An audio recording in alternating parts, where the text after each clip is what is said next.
Hello world, Shelly here, and it's time for your Friday Foundation Fix, where you can get your fix of foundation reviews in between foundation fests. And today I've got a totally new to me brand recommended by you guys in the comments.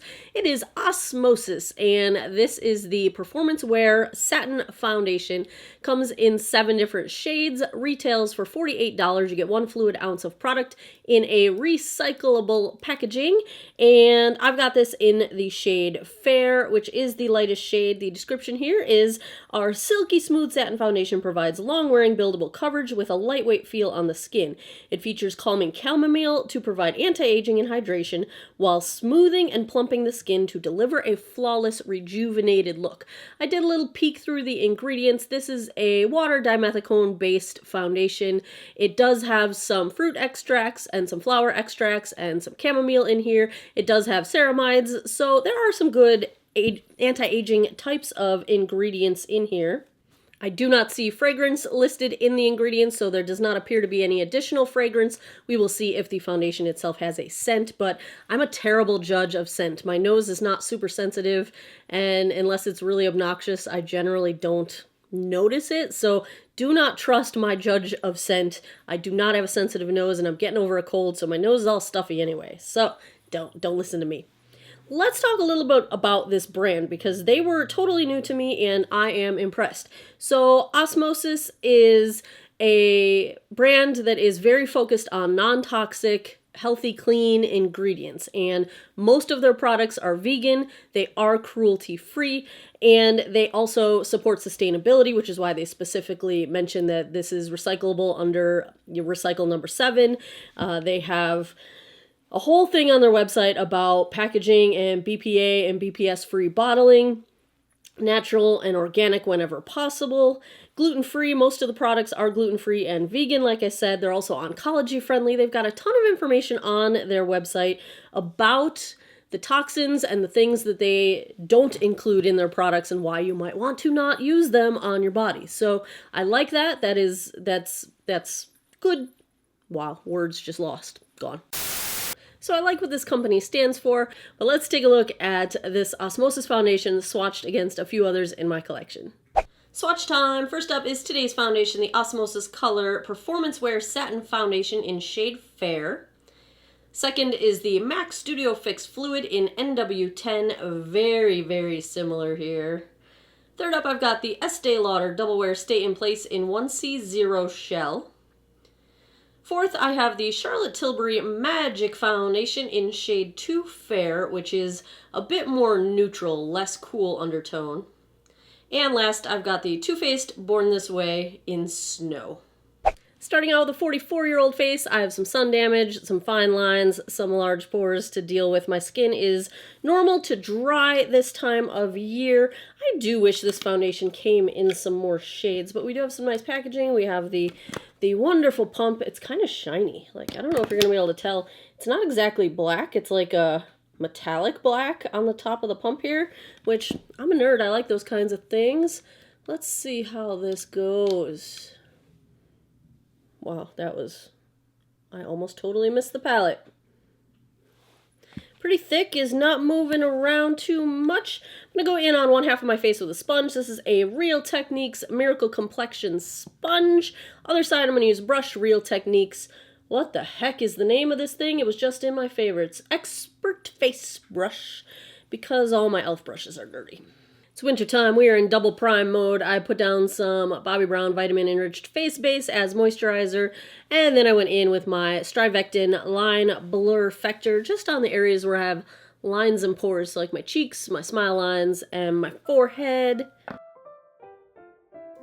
They say on the packaging that this is medium to full coverage. I would say with the sponge, it is very light coverage. I'm getting some nice evening out of redness, but really not much coverage in terms of I can still see all my sunspots poking through. Let's try the brush side. I feel like the coverage is about the same with the brush. It blended out really just fine either way. I think if you have a preference one way or the other, either way is fine. I would not call this anywhere near medium coverage though. I think we're still pretty light all around. Like I can still see a little redness coming through on my cheeks and all my sunspots.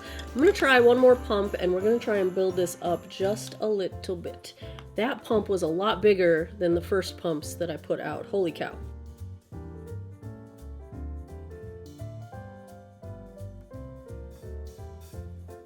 At 2 coats, I would say we are getting there with coverage. I would call this a light medium coverage. I can still see tiny bits of my sunspots poking through.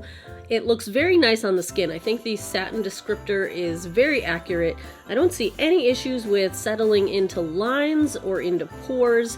It is doing a pretty nice job at smoothing texture, and my pores do look pretty well minimized. They're not completely invisible, but it's doing a slight bit of blurring of pores.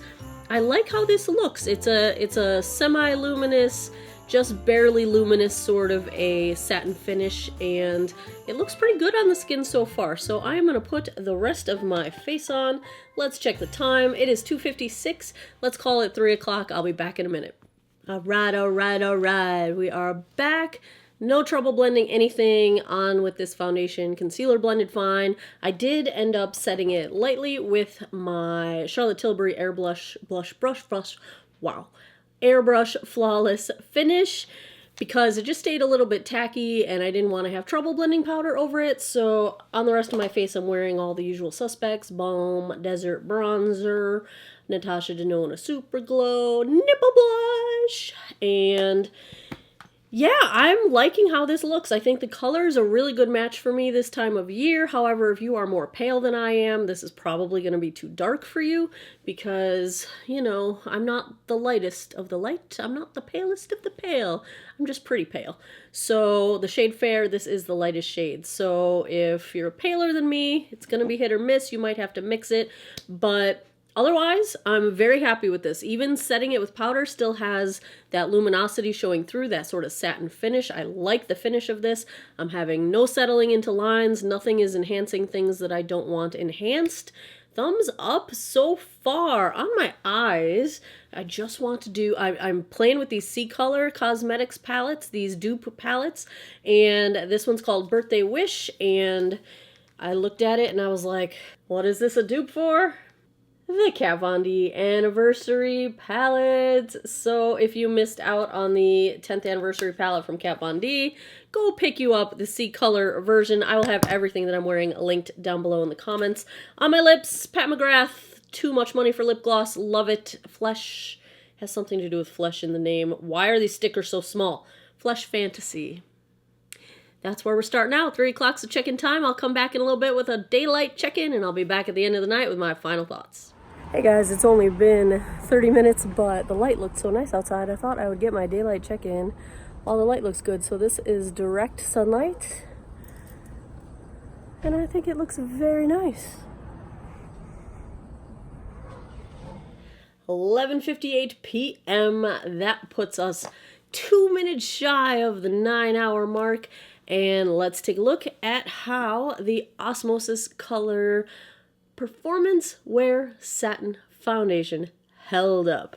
Taking a look in the mirror, I'm impressed, you guys. I got a good look in the mirror at the 6-hour mark, and everything looked practically freshly applied. And 3 hours later, I think we are just starting to see the first signs of where maybe the product looks a little heavier as it's sort of beginning its breakdown, but I'm not seeing any settling into lines. It does not feel dry. It's not accentuating pores or texture. It's not accentuating my lines. I feel like, you know, there's a little product worn off of my chin, and I can blame the product that's wearing off of my nose on removing my hoodie. I took my hoodie off and I put my hoodie back on and rubbed it on my nose, and so this is not completely transfer proof, but I don't see any residue on my hoodie, so it's not super transfer-y, if that makes any sense. But otherwise, my blush, bronzer, highlighter are still intact. I feel like everything looks still really nice. I'd be fine wearing this for a few more hours. I think this probably has a good 12-hour wear. It's the performance wear claim, I think, definitely is true to form, at least on my skin. Of course, body chemistry is a wild animal, and different products can do different things on different skin types and different body chemistries, but this has worn really well for me. It's been very comfortable. I have no complaints whatsoever. I haven't had any issues with it being sticky. I don't feel like it transfers that easily. You know, I did rub it off my nose with my hoodie, but I like this. I think it's really nice. I think the satin natural finish is good. Don't like the shade range. There are not enough shades. It does have a very good ingredient deck. I like that it's got some anti-aging ingredients in it.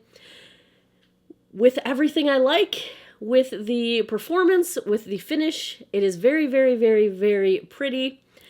I would like some more shades. I feel like we're in a similar boat to the Doll 10 foundation from last week, but I think I like this one a little teeny tiny bit more, and I gave that one an 89 high B because it only had 4 shades. This had what, 7? It's tough with a shade range. I'm gonna give this, if I had to give a grade to the Osmosis Color Foundation, I would score this higher if it had more shades. I'm going to go 90. It is the lowest A- possible because this holds up phenomenally well, I think. It's got a great wear time. They need more shades. If you're paler than me, this is not going to work. It did not oxidize on me. It is still a good shade on me, but I do feel like a lot of people are going to have trouble finding a match in this foundation. That said, if they expand the line, I highly recommend this one. I am impressed. So we are going A- 90% for the Osmosis Foundation. If you enjoy foundation reviews and you would like me to do more, give me a thumbs up down below. Let me know in the comments, what do you want to see? I've got a full list of all of my foundation reviews, ranked and sortable and searchable. It's over on geekoutofwater.com. Click the Foundation Fest link. Let me know if there's something I haven't reviewed yet. Put it down in the comments below. I keep a running list and I pick up foundations whenever I can. I have a whole bin of them right back here that I still have like 20 foundations in there that I need to review. Like need to get going. We need more Fridays. We just need more Fridays. I will probably be recording another Foundation Fest at the, say, beginning of January, so it should happen maybe mid-January, 3rd week of January or so, and that's where I do 5 days in a row of foundation reviews. So let me know what you want to see first.